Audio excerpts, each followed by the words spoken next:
നമസ്കാരം. പൊളി ടോക്സിലേക്ക് സ്വാഗതം.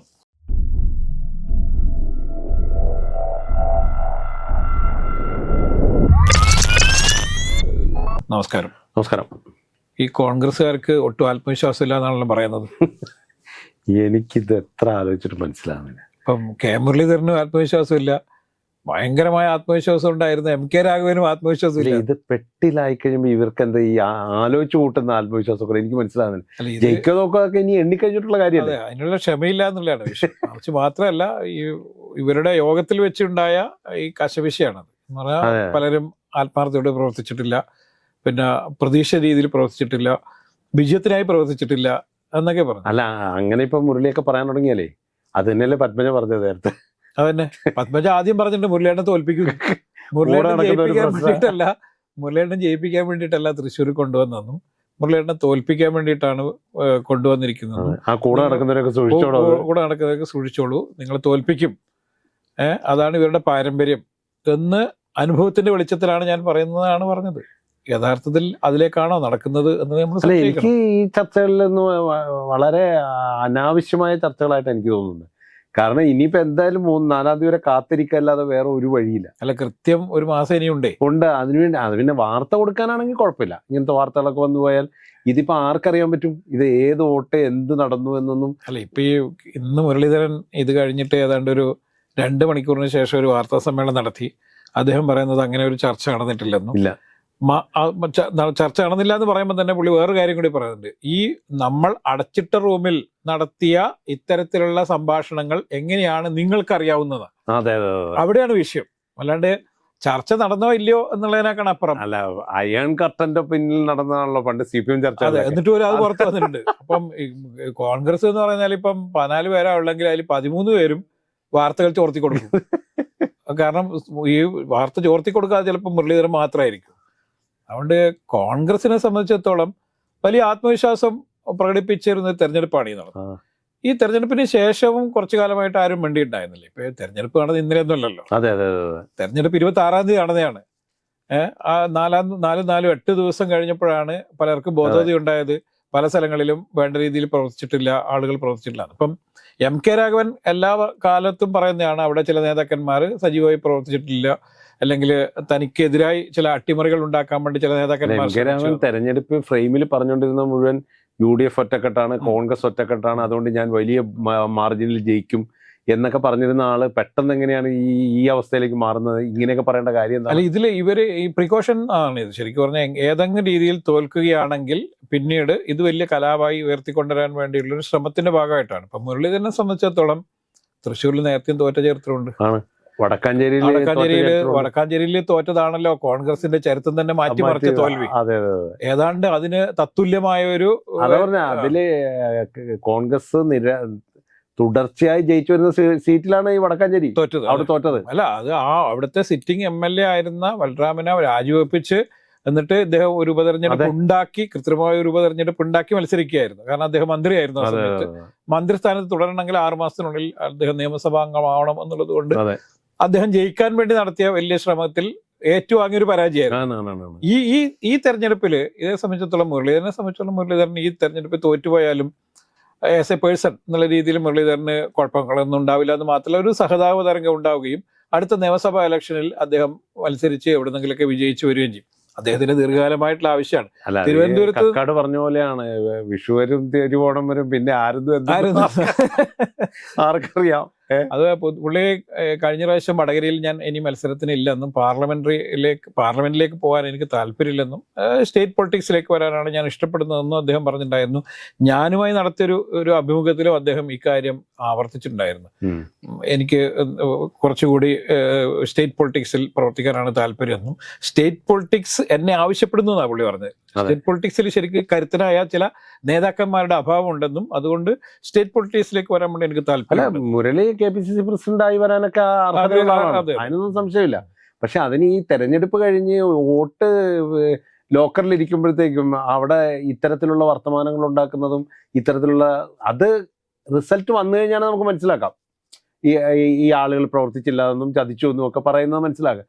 ഇതൊരു കാരണവും ഇല്ലാതെ ഒരു വാർത്തയും ഇല്ലാതിരിക്കുമ്പോഴത്തേക്കും അനാവശ്യമായ വാർത്തകൾ ഉണ്ടാക്കുന്ന ഒരു കാര്യം എന്തിനാണ് അങ്ങനെ പറയുന്ന ഇതില് യഥാർത്ഥത്തിൽ പ്രതിക്കൂട്ടിൽ നിർത്തുന്ന ടി എൻ പ്രതാപനെയാണ്. കാരണം ടി എൻ പ്രതാപന ഏറ്റവും ലാസ്റ്റ് പോയിന്റിലാണ് അദ്ദേഹത്തിനെ മാറ്റി കെ മുരളീധരനെ കൊണ്ടുവരുന്നതെന്നും ടി എൻ പ്രതാപൻ അവിടെ മത്സരിക്കാൻ വേണ്ടി വലിയ ശ്രമം നടത്തുകയും അദ്ദേഹത്തിന്റെ ടെറിട്ടറികളിലൊക്കെ നേരത്തെ തന്നെ പ്രചരണം ആരംഭിക്കുകയും ചില പ്രഗത്ഭന്മാരും പ്രമുഖരുമായ ആളുകളൊക്കെ കണ്ട് സഹായഭ്യർത്ഥിക്കുകയും ചെയ്ത് ഏറ്റവും നിർണായകമായ ഒരു സമയത്താണ് അദ്ദേഹത്തിനെ മാറ്റുന്നത്. ഇപ്പൊ ഞാൻ തൃശ്ശൂരിലൊക്കെ പോകുന്ന സമയത്ത് ഞാൻ മുരളീധരന്റെയും ടി എൻ പ്രതാപിന്റെയും പോസ്റ്ററുകൾ പല സ്ഥലങ്ങളിലും കണ്ടിട്ടുണ്ടായിരുന്നു. പല സ്ഥലങ്ങളിലും ടി എൻ പ്രതാപിന്റെ പോസ്റ്ററുകൾ മാറ്റാൻ പോലും പ്രവർത്തകർ തയ്യാവാതെ ചില സന്ദർഭങ്ങളൊക്കെ ഉണ്ടായിരുന്നു. അദ്ദേഹം പറഞ്ഞിരിക്കുന്നത് കോസ്റ്റൽ ഏരിയയിലാണ് ടി എൻ പ്രതാപിന് കുറച്ചും കൂടി സ്വീകാര്യത ഉണ്ടായിരുന്നു. കാരണം അദ്ദേഹത്തിന്റെ ഒരു വേറെ തരത്തിലുള്ള സ്വീകാര്യതയൊക്കെ കോസ്റ്റൽ ഏരിയയിൽ കൂടുതലായിരുന്നു. ഈ കോസ്റ്റൽ ഏരിയയിൽ കോൺഗ്രസിന് വേണ്ട രീതിയിൽ വോട്ട് വന്നിട്ടില്ല എന്നും ഈ ചില സ്ഥലങ്ങളിൽ വോട്ട് പോലും ചെയ്തിട്ടില്ല എന്നുള്ള ആരോപണം യഥാർത്ഥത്തിൽ കോൺഗ്രസിന് അന്നേ ഉണ്ടായിരുന്നു. ഇതാണ് കലങ്ങിത്തെളിഞ്ഞ് ഇപ്പം ടി എൻ പ്രതാപനെതിരെ ഒരു ചെറിയ ഒളിയമ്പുമായിട്ട് മുരളീധരൻ ഇറങ്ങിയിരിക്കുന്നു എന്നുള്ളതാണ്. ഇത് മുരളീധരൻ തോൽക്കുകയാണെങ്കിൽ അതിരൂക്ഷമാവും, കോൺഗ്രസിൽ തന്നെ അതിരൂക്ഷമാവുകയും തൃശ്ശൂരിലെ കോൺഗ്രസിനിടയിൽ വലിയ രീതിയിൽ കലാപങ്ങൾക്കുള്ള കാരണമായി തീരുകയും ചെയ്യും. എനിക്ക് തോന്നുന്ന രാഷ്ട്രീയ ടി എൻ പ്രതാപനെ പോലുള്ള ഒരാൾ അങ്ങനെ ഒന്ന് കൂട്ടത്തിൽ നിന്ന് വോട്ട് കുറയ്ക്കാൻ വേണ്ടി ഒരു പണി നടത്തുന്ന ഒരാളല്ല നമുക്കറിയാവുന്ന T N Prathapan. T N പ്രതാപനെ ചെയ്യണമെന്നില്ലല്ലോ. അല്ല, അതേ പറഞ്ഞ അത് അങ്ങനെയൊക്കെ പറയുന്നത് തന്നെ. കാരണം T N Prathapan full time അദ്ദേഹത്തോടൊപ്പം ഉണ്ടാകുകയും ഒപ്പം നിന്ന് അല്ല അങ്ങനെ ഒരു സമീപനം നടത്തിയ ആളാണ് ടി എൻ പ്രതാപൻ. എന്തായാലും കോൺഗ്രസിലൂടെ അങ്ങനെ തന്നെ പ്രവർത്തിച്ചു വന്ന് വളർന്നു വലുതായ ഒരാളാണ്. ഇയാളെ തോൽപ്പിക്കാൻ വേണ്ടി ടി എൻ പ്രതാപൻ എന്തായാലും അടുത്ത നിയമസഭാ തെരഞ്ഞെടുപ്പിൽ മണലൂർ സീറ്റ് തന്നെ കൊടുക്കുമെന്ന് നേരത്തെ തന്നെ പ്രഖ്യാപനം. അപ്പൊ അപ്പൊ അതെനിക്ക് ഞാൻ അങ്ങനെ പ്രതീക്ഷിക്കുന്നില്ല. പിന്നെ എന്തിനാണ് ഇങ്ങനത്തെ ഒരു ഈ പറഞ്ഞ പോലെ ജാമ്യം എടുക്കുന്നതിന്റെ ആവശ്യം എന്താണ്? മുരളിയെ സംബന്ധിച്ചിടത്തോളം അങ്ങനെ ഒരു മുൻകൂർ ജാമ്യം എടുക്കണ്ട. കാരണം പാർട്ടി പറഞ്ഞ് നിർബന്ധിച്ചു കൊണ്ടുവന്ന് നിർത്തുന്ന ആളല്ലേ. പുള്ളിക്കൊരു മുൻകൂർ ജാമ്യത്തിന്റെ ഒന്നും ആവശ്യമില്ല യഥാർത്ഥത്തിൽ. ഇതില് പിന്നെ ടി എൻ പ്രതാപന്റെ സ്ഥാനാർത്ഥിത്വത്തിൽ മാറ്റം ഉണ്ടായപ്പോൾ യഥാർത്ഥത്തിൽ ഈ കോസ്റ്റൽ ഏരിയയിലും പിന്നെ അദ്ദേഹത്തിന് താല്പര്യം ഉണ്ടായിരുന്ന പല സ്ഥലങ്ങളുണ്ട്. ഇവിടെയൊക്കെയുള്ള കോൺഗ്രസ് പ്രവർത്തകരുടെ ഇടയിൽ ചെറിയ പ്രശ്നങ്ങൾ ഉണ്ടായി എന്നുള്ളത് സത്യമാണ്. അത് സ്വാഭാവികമാണ്. അത് ചില സ്ഥലങ്ങളിൽ പാച്ച് ചെയ്യാൻ പറ്റിയിട്ടില്ല എന്നുള്ളതും വിഷയമുണ്ട്. കാരണം പലരും ഈ തരത്തിലുള്ള നീക്കം തെറ്റായിപ്പോയെന്നും ടി എൻ പ്രതാപനായിരുന്നു സ്ഥാനാർത്ഥി ആവേണ്ടിയിരുന്നെന്നും ഞങ്ങൾ അങ്ങനെ പ്രതീക്ഷിച്ചിരുന്നുവെന്നും ടി എൻ പ്രതാപനല്ലാത്തൊരു സാഹചര്യത്തിൽ ഞങ്ങൾക്ക് ഇതുവരെ സഹകരിക്കാൻ പറ്റില്ല എന്നൊക്കെയുള്ള ചില നിലപാടുകൾ പലരും സ്വീകരിച്ചിട്ടുണ്ടായിരുന്നു. അത് ടി എൻ പ്രതാപൻ ഇടപെട്ടിട്ട് അനുകൂല തരംഗങ്ങളിലേക്ക് കൊണ്ടുവന്നില്ല എന്നുള്ളതാണ് മുരളീധരന്റെ ഒരു ഏറ്റവും വലിയ വിഷയം, അല്ലെങ്കിൽ അദ്ദേഹം ആരോപിക്കുന്നതാണ്. അങ്ങനെ പല സ്ഥലങ്ങളിലും ഉണ്ടാവും, സ്വാഭാവികമാണല്ലോ. ഇത് ഒരു ജനാധിപത്യ പ്രക്രിയയാണ്. ജനാധിപത്യ പ്രക്രിയയിൽ തന്നെ എല്ലാ ആളുകൾക്കും ജയിക്കാനുള്ളൊരു സാഹചര്യം എന്തായാലും ഉണ്ടാവില്ല. അതെ. പിന്നെ എല്ലാ കാലത്തും എല്ലാ ആളുകളും ഒരേ സ്ഥാനാർത്ഥിക്ക് തന്നെ വോട്ട് ചെയ്യണമെന്നില്ല, മാറിയും മറിഞ്ഞുകൊണ്ടിരിക്കുക. അതുകൊണ്ടാണല്ലോ ഭരണമാറ്റം ഉണ്ടാകുന്നതും ജയവും പരാജയമൊക്കെ ഉണ്ടാകുന്നത്. അതുകൊണ്ട് മുരളീധരൻ ചിലപ്പോൾ തോറ്റുപോയേക്കാം. അതിലിപ്പോ അത്തരത്തിൽ വൈകാരികമായല്ലല്ലോ അതിൽ ഇടപെടേണ്ടത്. ഇത് ജനാധിപത്യ പ്രക്രിയയാണെന്നും അതിനെ ആ രീതിയിൽ തന്നെ കാണണം. തോറ്റ് ശീലമുള്ള മുരളി എന്തിനാണ് ഇത്രയും പ്രശ്നം ഉണ്ടാക്കുന്നില്ലാണ്. അതുകൊണ്ട് ഈ തോൽവി എന്നുള്ളത് ഒരു ജനാധിപത്യ പ്രക്രിയയിൽ ഒരു വല്ലാത്ത ഒരു സംഭവമൊന്നുമല്ല. അതെ, ഒരു വ്യക്തിക്ക് എന്തെങ്കിലും തിരിച്ചടിയല്ല അത്. അതുപോലെ തന്നെയാണ് കോഴിക്കോട്ടെ എം കെ രാഘവന്റെ കാര്യത്തിലും ഈ പറഞ്ഞ പോലെ തെരഞ്ഞെടുപ്പ് ഫ്രെയിമിൽ എല്ലാ പ്രവചനങ്ങളിലും രാഘവൻ തന്നെയാണ് മുന്നിൽ. അതെ അതെ അങ്ങനെ CPM പോലും അതെ വിട്ട സീറ്റാണ്. അല്ല, അദ്ദേഹം തോൽക്കുന്നു പറഞ്ഞില്ല കേട്ടോ.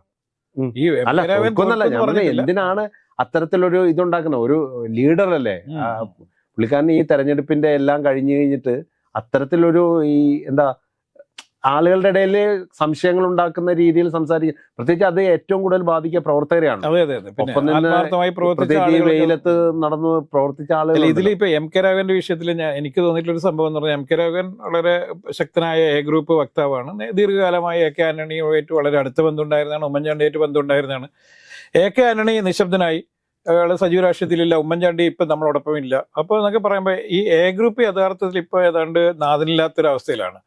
അതേസമയം തന്നെ അദ്ദേഹം ശശി തരൂരിന് കഴിഞ്ഞ പ്രാവശ്യം അറിയാലോ, ശശി തരൂരിന് വലിയ രീതിയിൽ പിന്തുണ പ്രഖ്യാപിക്കുകയും ഈ AICC പിന്നെ അധ്യക്ഷ തെരഞ്ഞെടുപ്പിലൊക്കെ കേരളത്തിൽ പിന്നെ വളരെ വ്യക്തമായ നിലപാട് സ്വീകരിക്കുകയും ശശി തരൂരിന് അനുകൂലമായി പല സ്ഥലങ്ങളിലും പ്രസംഗിക്കുകയും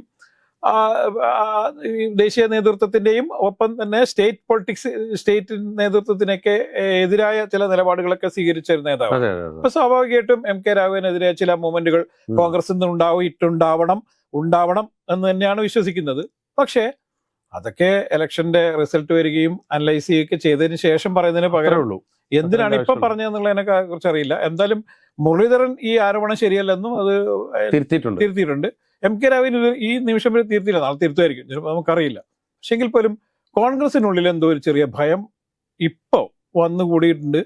അല്ലെങ്കിൽ അതേ സമയത്ത് മനസ്സിലാക്കേണ്ട ഒരു കാര്യം, KPCCയുടെ ഇന്നത്തെ മീറ്റിംഗിന് ശേഷം 16 സീറ്റ് ഉറപ്പ് പറഞ്ഞുകൊണ്ടാണ് MMSന്റെ വാർത്താ സമ്മേളനം. പക്ഷേ ഇവര് പറഞ്ഞിരിക്കുന്നത് അങ്ങനെയല്ലല്ലോ, 20 സീറ്റിൽ 20 സീറ്റും വിജയിക്കും. അത് പറഞ്ഞിട്ട് 4 എണ്ണത്തിൽ സംശയമുണ്ടെന്നുള്ള രീതിയിലാണ് സംശയം എന്ന് പറയുമ്പോൾ കണ്ണൂർ സീറ്റ്, അതുപോലെ തന്നെ ഇപ്പം കൊടിക്കുന്നിൽ സുരേഷ്, മാവേലിക്കര, അതുപോലെ ആറ്റിങ്ങൽ, പിന്നെയുള്ളത് എന്ന് പറഞ്ഞാൽ നമ്മുടെ ഈ കെ രാധാകൃഷ്ണൻ മത്സരിച്ച രമ്യ ഹരിദാസിന്റെ സീറ്റ് ആലത്തൂരാണ്. അങ്ങനെ 4 സീറ്റാണ് അവരിപ്പം കുറച്ച് ടൈറ്റ് മത്സരമായിരുന്നു എന്ന് പറയുന്നത്. പക്ഷെ അപ്പോഴും അവർ പറയുന്നത് എന്താണ്, ഇതിൽ ജയിക്കുമെന്ന് തന്നെയാണ് പറയുന്നത്. പക്ഷെ ജയിക്കുമോ അല്ലെങ്കിൽ എന്തെങ്കിലും തരത്തിലുള്ള പാലമ്പലികൾ നടന്നിട്ടുണ്ടോ എന്നുള്ള സംശയം ഇവർക്ക് ഭയങ്കരമായിട്ടുണ്ട്. അപ്പോൾ ഒരു രാഷ്ട്രീയ പാർട്ടി എന്നുള്ള രീതിയിൽ ഈ ഇലക്ഷന്റെ റിസൾട്ട് വരുന്നവരെ അപ്പൊ അവരുടെ ഇടയിൽ ചിലപ്പോൾ അനലൈസിംഗ് ഒക്കെ നടക്കണം, എല്ലാ പാർട്ടികൾക്കും നടക്കണം. ഇപ്പം BJP കഴിഞ്ഞ ദിവസം കണ്ടിരുന്നതെന്ന് അറിയില്ല, ആലപ്പുഴയിൽ അങ്ങനെ അതെ ഓരോ പാർട്ടികളിലും നടക്കുന്നുണ്ട്. ഇപ്പൊ അവിടെ 3.5 ലക്ഷം വോട്ട് കിട്ടും, 3.4 ലക്ഷം വോട്ട് കിട്ടും എന്നാണ് BJPയുടെ കണ്ടെത്തൽ ആലപ്പുഴയിൽ. പക്ഷെ അവിടെയും ഇതുപോലെയുള്ള പാലമ്പലികൾ നടന്നിട്ടുള്ള KC വേണുഗോപാലിന്റെ DCCയുടെ കണ്ടെത്തൽ 60,000 വോട്ടിന് കേസ് ജയിക്കുന്നതാണ്. അപ്പൊ അങ്ങനെയുള്ള കുറെ കണ്ടെത്തലുകളും പലതരത്തിലും CPM തന്നെ പറയുന്നത് എന്താണ്, തരംഗമാണെന്ന് പറയുന്നു. കേരളത്തില് മൊത്തത്തിൽ തരംഗാണെന്ന് പറയുന്നത്. 2 കൂട്ടരും പറയുന്ന തരംഗമാണ്. BJPയും പറയുന്നുണ്ട് തരംഗാണെന്ന്, കോൺഗ്രസ് പറയുന്നത് പിന്നെ നമുക്ക് ഒട്ടും ഒരു സംശയമില്ല എന്നാണ്. ഇങ്ങനെയൊക്കെ പറയുമ്പോഴാണ് വലിയ ആത്മവിശ്വാസത്തോടെ സ്ഥാനാർത്ഥികൾ നിലയുറപ്പിക്കുമ്പോൾ തന്നെയാണ് കോൺഗ്രസിൽ ചില അവശബ്ദങ്ങൾ ഉയരുന്നതെന്നും ഇത് കൂടുതൽ അവശബ്ദങ്ങളിലേക്ക് കാരണമാവും.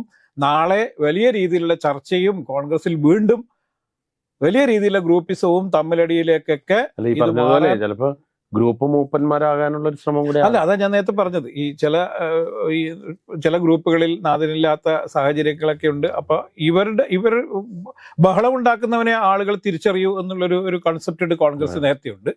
അതിന്റെ ഭാഗമായിട്ട് തന്നെയാണ് ഇത്തരത്തിലുള്ള ചർച്ചകളും ഇത്തരത്തിലുള്ള നീക്കങ്ങളും എന്ന് തന്നെ വേണം നമുക്ക് അനുമാനിക്കാൻ.